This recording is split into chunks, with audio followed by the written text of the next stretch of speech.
Hello and welcome back to Coin Matters channel. How has the federal court's ruling last week in the Ripple case affected your thinking about how to govern digital currencies? Does this increase the urgency of passing federal legislation to establish clear guidelines for this industry's oversight? Listen, we still intend to safeguard capital formation and support the middle markets. A few days ago, Gensler claimed that a decision had been taken on this matter. We were happy by that decision and realized then the importance of protecting institutional investors. In addition, we are actively examining and assessing the court's actions on fair notice, despite our disappointment in their comments about retail investors. Gensler has just made some remarks about the current state of the SEC probe into the Ripple system. You may also have noticed that he keeps referring to it as the judge's decision. At the very least, I hope to clarify in this video how my opinion of Gensler has changed in light of this. I'm appealing this decision because I'm concerned that it could eventually ruin XRP's reputation for transparency in the United States. I've had some fascinating thoughts recently. Specifically, I'd like to discuss a quite unusual document that was just been filed in the case where Judge Ned Byrne is seeking that the parties meet and resolve the remaining concerns at the climactic point of the film. In this video, I'd want to share my thoughts on whether or not a settlement is possible in this case. Please don't go before it happens. Trust me, you won't want to miss it.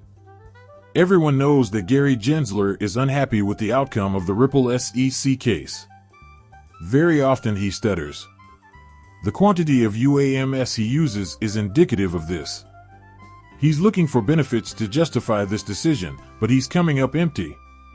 Judge Torres flatly dismissed the SEC's attempt to amend the law by arguing that XRP itself, the digital cryptocurrency, is a security. Although the SEC has had some success in curbing the effects of ripples on institutional sales, that success has been quite modest. The direct sale of XRP to institutions is not necessary to run a successful Ripple business. Think about a typical liquidity exchange. By selling XRP through the liquidity hub's exchanges, which in turn distribute the cryptocurrency to customers, Ripple is able to avoid making any direct sales to institutions. The SEC's triumph is on shaky ground, at best.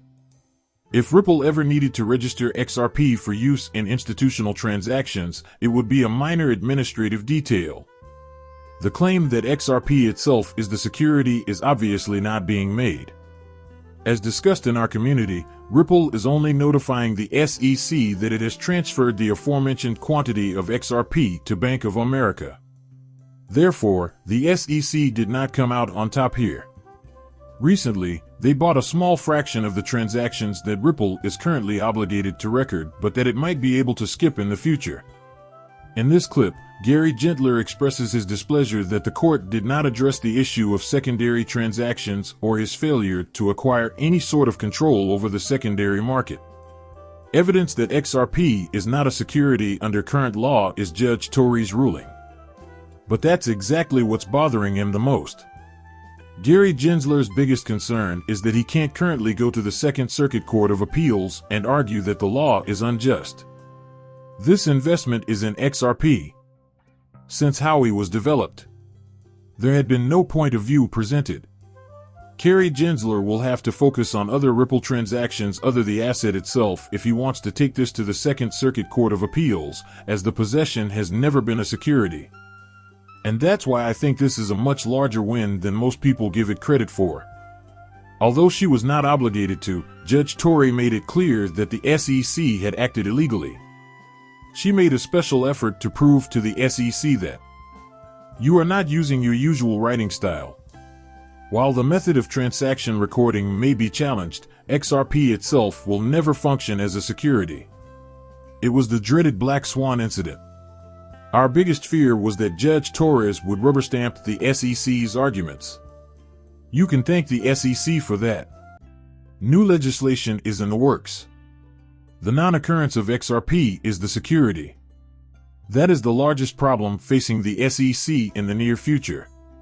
Some have voiced the legitimate concern that XRP will continue to be in a state of limbo if the SEC launches an appeal. And the answer to that is no. Judge Torres's ruling at the time was the law, and the appeals process may take up to 3 years. So, even if the SEC were to appeal the judge's decision, they would still have the burden of proof. For the time being, the judge is correct, and the SEC is just furious about what happened. However, if the SEC decides to appeal this decision, it won't happen overnight, and we'll be back in complete obscurity. Assuming the SEC is correct, it suggests that the situation is now transparent.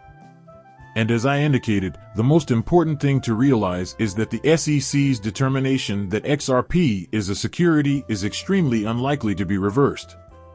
This line of reasoning was already suspect in the first instance we examined.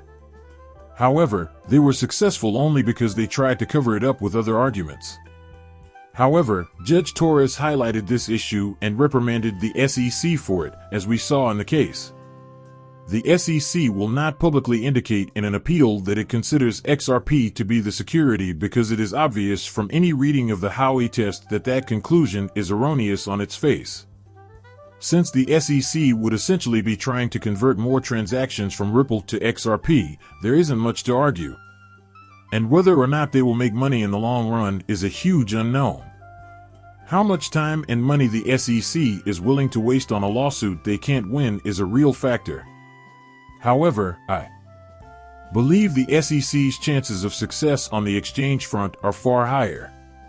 However, Gary Gensler seemed to imply in the video that the ruling was merely the judgment of a single judge.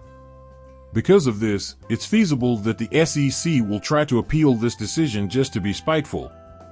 In the end, I can't say where that path will take them.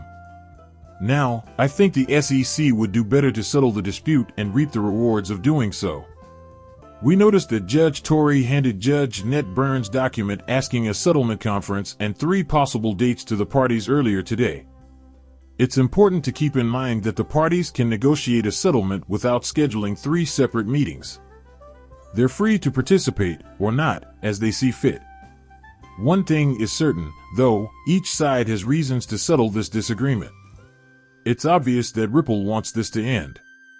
Now that we know XRP is not a security, they're trying to figure out how to legally operate in the United States. What exactly are we agreeing to here? Where can we skip the registration process? And how can we do this in a lawful fashion? The SEC just took a devastating loss on the opposite side of this. Look at how Gary Gensler presents himself in the clip.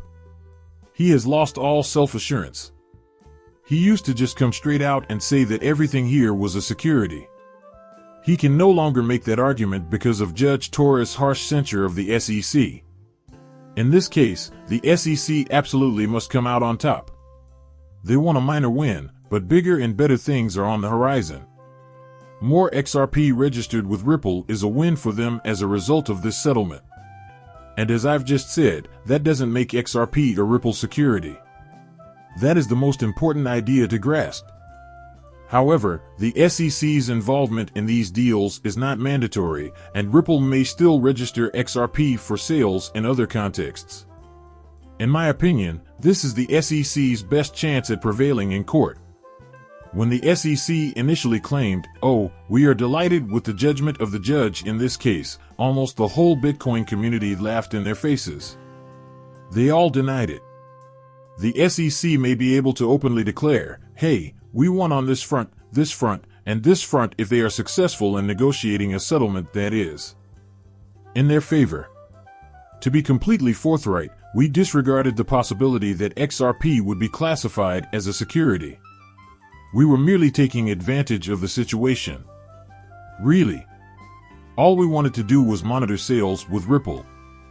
The SEC may now spin this as a victory, which would be a significant boost to their reputation within the organism. Now, I believe that most of what I mentioned is likely the right course of action for the SEC. They would look their best, they would leave with the impression that they had genuinely provided this industry with clarity, and they would have reached the right legal conclusion as a result of the entire procedure, in my opinion. However, as we have seen in recent months, the SEC does not always act rationally. They prefer to criticize the industry through their behaviors instead. They take pleasure in trying to hurt honest investors. Maybe the example I just gave you is a little too logical. Whatever the case may be, I find the current scenario to be fascinating. While Ripple prevailed decisively on the central issue, the SEC did achieve a minor success by requiring that it disclose certain details before transferring any XRP to an institution. The SEC does not want that. With little wiggle room to appeal the major issue for the security they sought, XRP, the SEC will have to make a tough call moving ahead. Do they consult with Ripple about how to make this decision sound like a win? Do they choose to either formally record further XRP sales and concede that the cryptocurrency is not a security, or to fight the decision and maybe create an even bigger mess? Based on my findings, it really doesn't matter if the SEC contests this. They will be unsuccessful even at the Supreme Court. The SEC's ridiculous allegation that XRP is a security will be rejected by any court. Just take a moment to think about why the SEC actually interests you. I should add that the SEC might have had a legitimate chance to sneak this into the appeal if Judge Torrey hadn't actually ruled that XRP wasn't a security and specifically said such in her judgment. A different judge couldn't claim agreement with her ruling that the asset is the security because of how forcefully and specifically she stated her opinion. John D. and Jeremy Hogan both expressed this, which is why we feel so fortunate to have found Judge Torres. She sacrificed the black swan to XRP. Ripple has maintained that the matter would be rectified and that it will register any documents the SEC requires so long as they specifically say that XRP is not a security, despite XRP having been marketed as secure from the start. No matter what happens in the future, the most important thing to remember is that XRP is not and never will be a security. Whether through appeals or a settlement, holders of XRP will always win in the long run.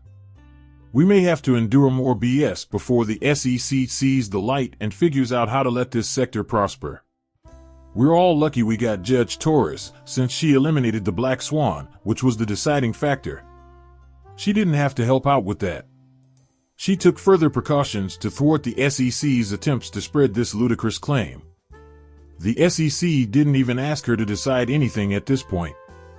She handled everything on her own because she knew there was no way XRP could have been used as collateral.